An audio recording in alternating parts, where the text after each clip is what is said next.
welcome back to the garage, everyone. All right, so this weekend I didn't get a whole lot accomplished.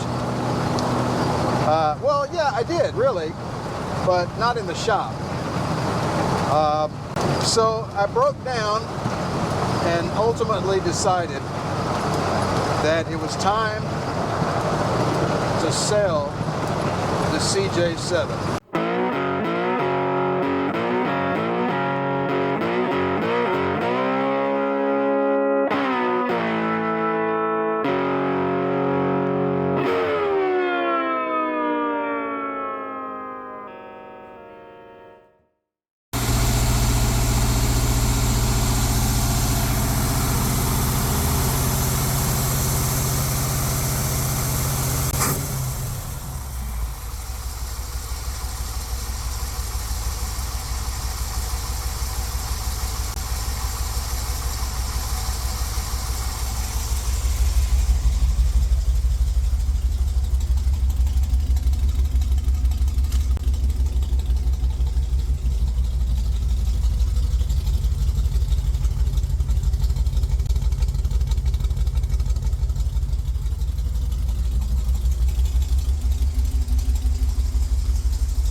All right, it's been a busy weekend. Been trying to get this Jeep sold, and I accomplished that.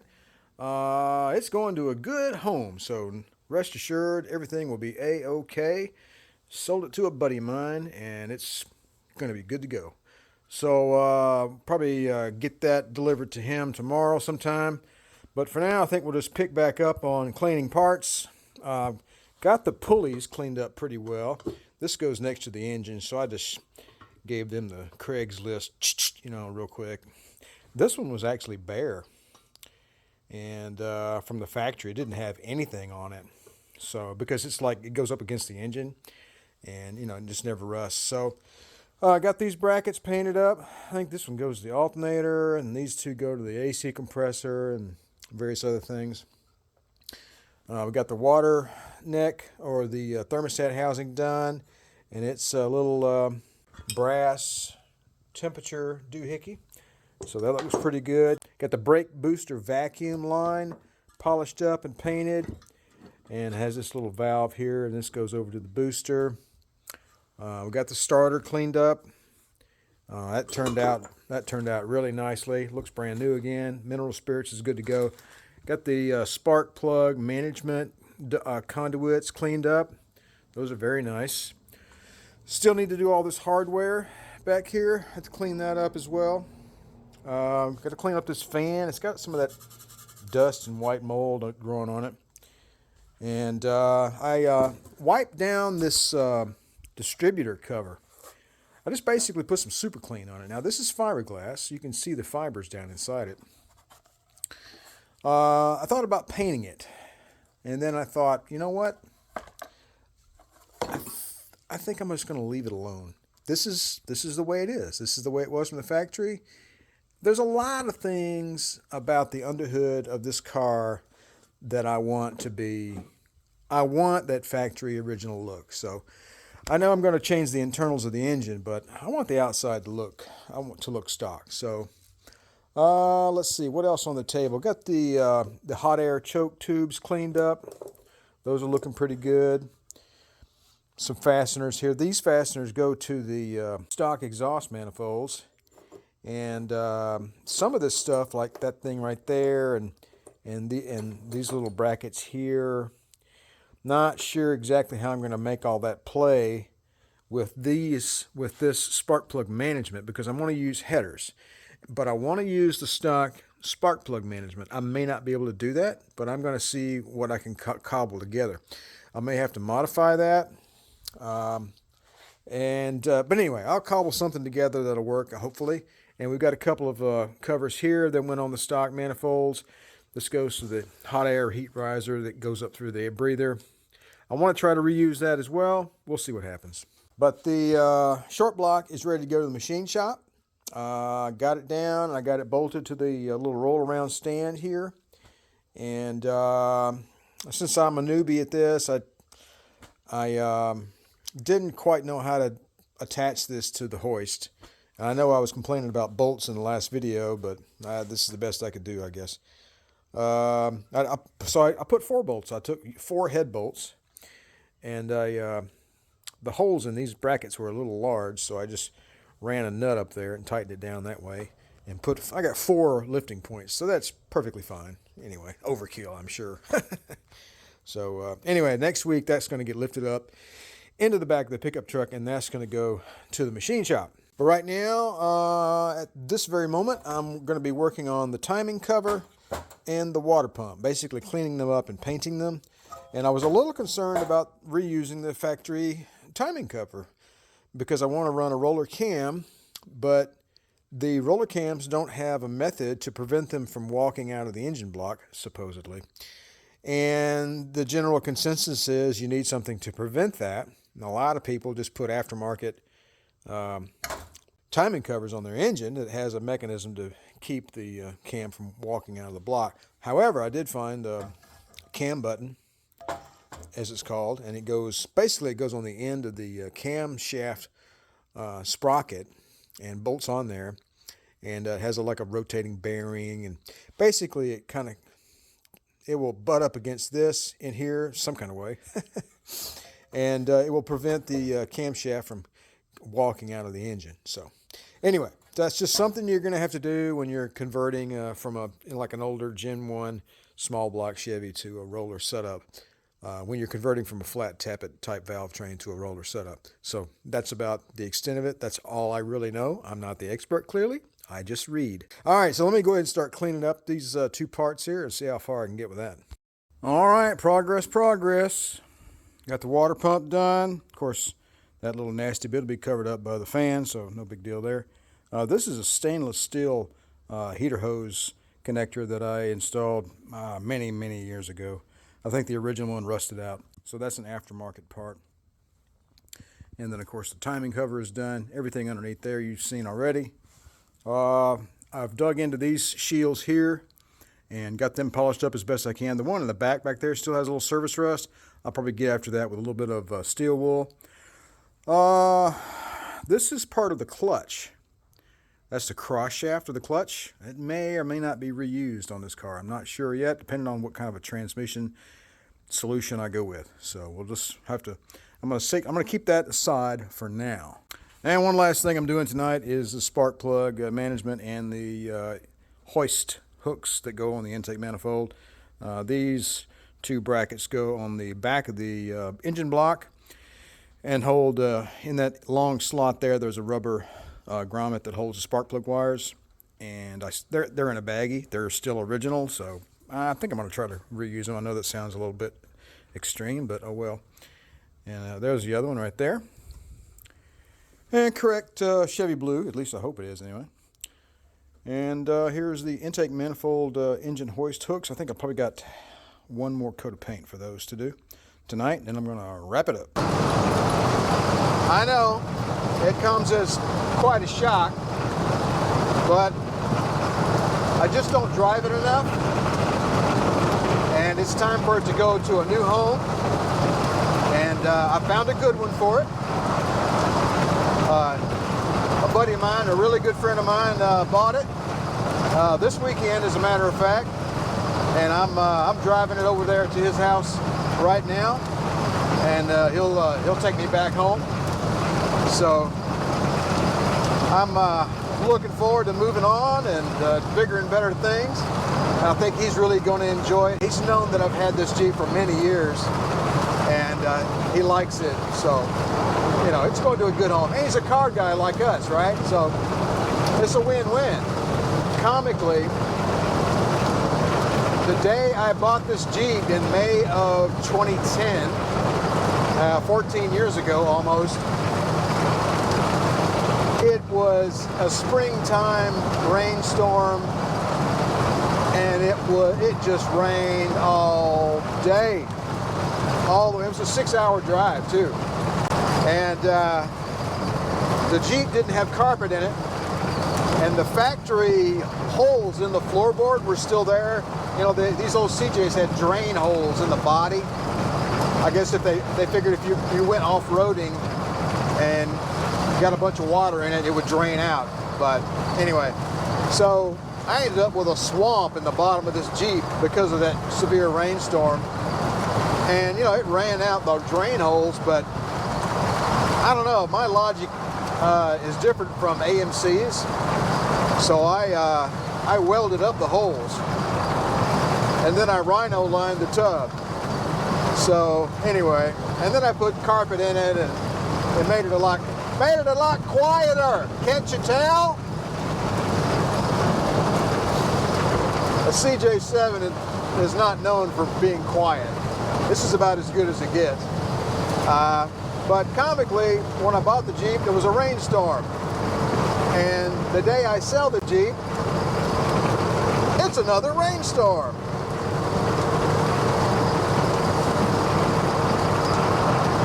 What are you gonna do? And I got my little streamer going right there into the stereo, and I've been jamming out with some tunes, and got the heater going and the defroster going. This Jeep has a good defroster in it. Years ago I rebuilt the heater and the defroster box. All the flaps work, all the levers work. So, and you know, I'm toasty warm. So that's pretty cool.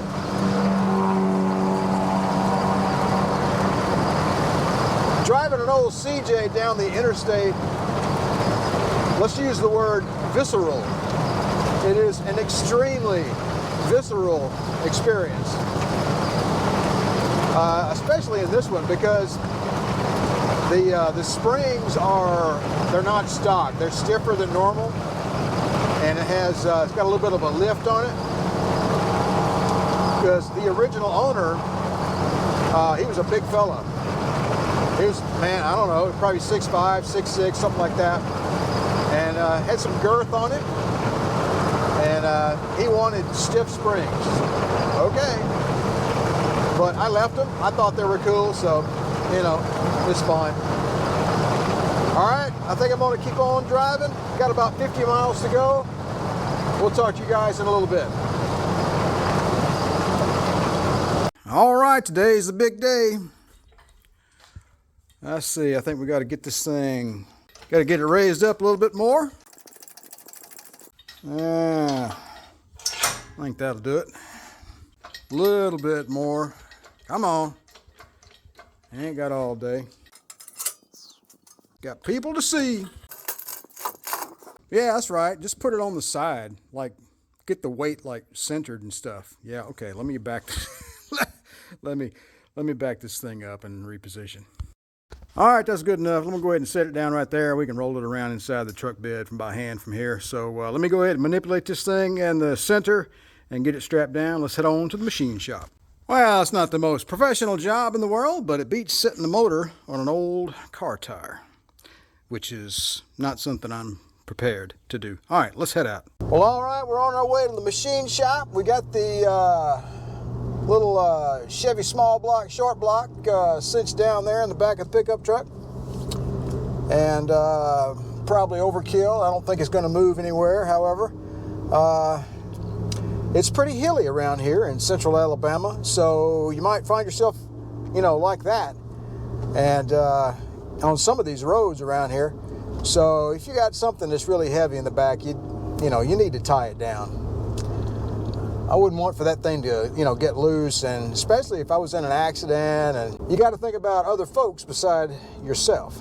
So, all right, I'm taking the back roads to the interstate, and we'll be back shortly. All right, we made it up onto the interstate finally. I had to get a couple of gallons of gasoline to power this big 496. Couldn't ask for a better day. How about that? So I should get downtown Birmingham here in another half an hour. Put me down there about 2:40 in the afternoon, and we'll talk to these guys. I think first thing they're going to do is put a gauge on the bore and see where we stand. I think it'll say 4 inches. I don't think the bores have any wear on them. There's no visible lip at all, but number 4 and number 6 have vertical scratches that catch your fingernail. So it'll definitely need honing. I'm just, I'm gonna let the machine shop do it. So I've never done it before. I think I'm gonna go that route. So I've got some big plans for the old Corvette here. Engine rebuild, engine upgrade with the roller valve train. We need better cooling. I want to get rid of the stock radiator and go with a DeWitt's or a Be Cool, one of those aftermarket aluminum radiators. But I want to order it in black so it looks stock. Everybody knows the C3 Corvette going down the highway in the summertime does not run cool. I'm telling you, they look cool, but they don't run cool. If it's 90 degrees, 95, you're running the air conditioner and going down the highway, 230 degrees all day long. Also, I need to order the power steering conversion. I mean, it has power steering, but the power steering that it has sucks. And you can't tell me that the stock C3 power steering system is in any way good. It is devoid of goodness. We're going to go with the Borgeson kit, so I need to order that as well. And I'm telling you, we're doing big stuff with this Vette. I ain't lying. We're going all out. I'm telling you. Got to order some headers and some side pipes. And lastly, we've got to look at the transmission situation. I thought about putting different gears in the rear end. Yeah, I don't know about that. I'd really like to have an overdrive and a hydraulic clutch. Well, in order to get those two things, you're going to need to put a new transmission in the car. So we may be doing that as well. All right, let me get this thing in the machine shop. We'll be back. All right, we're passing by Birmingham, Alabama, which you can't see. Use the right 2 lanes to take exit 261B. Why, thank you very much. So Malfunction Junction here at I-65 and I-2059 is no longer a malfunction. It is a proper interstate junction. These days, they spend a gobs of money and finally fix it to where, it's not such a quagmire anymore. And there's downtown Birmingham. AT&T antenna tower sticking off to the side over there. Alabama Power Headquarters building. The old Bell South building next to it. Renaissance Bank building. Regions is down there as well. Pretty cool old town, Birmingham. Got the BJCC off to the left over here. Go see a show once in a while if you want. Got a nice Sheraton, and off behind there you got a Top Golf. And you have the new protective stadium. In half a mile, take exit 126B for 31st Street North. 31st Street North. My Roic accent is not really that good. We're headed over to the sort of like the industrial side of Birmingham. Where all the steel mills and stuff were. Steel mills and furnaces and Sloss furnaces over here. Used to make steel there, but now they turned it into a big Halloween venue. So. At the light, turn right onto Richard Arrington Jr. Boulevard North. Then your destination will be on the right. That's Southern Pipe and Supply. And let's see.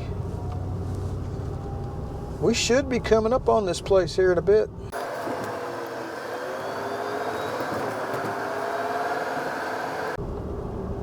Your destination is on the right. There she is, right there. Precision Machine. All right, let me turn around. I ran past it. Hey, look at that. Barbecue. Ooh. All right, let me turn around. All right, well, it's a done deal. I dropped her off there, talked to the owner of the establishment, and smart fella. You can just tell, you know, it's in good hands. I feel good about it. He said it'd probably take 3 or 4 weeks to get it done. And let me tell you what, man. I was talking with some of the guys around there, and they had just engines just laying everywhere, you know.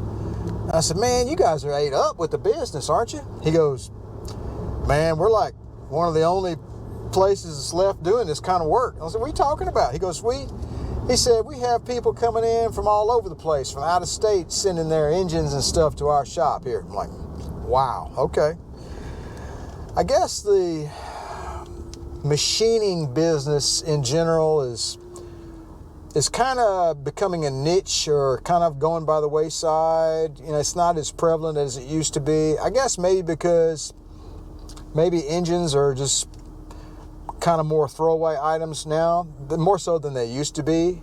I think that a lot of what they do there is big truck stuff, because I was looking at these massive 6-cylinder heads with these 4 valves per cylinder, and just massive engines that they were working on. But the owner seemed to be genuinely interested in the L-82 small block from the Corvette. He seemed to appreciate it. So that made me feel good. All right, I'm gonna get back to the shop. We'll see you in a little bit.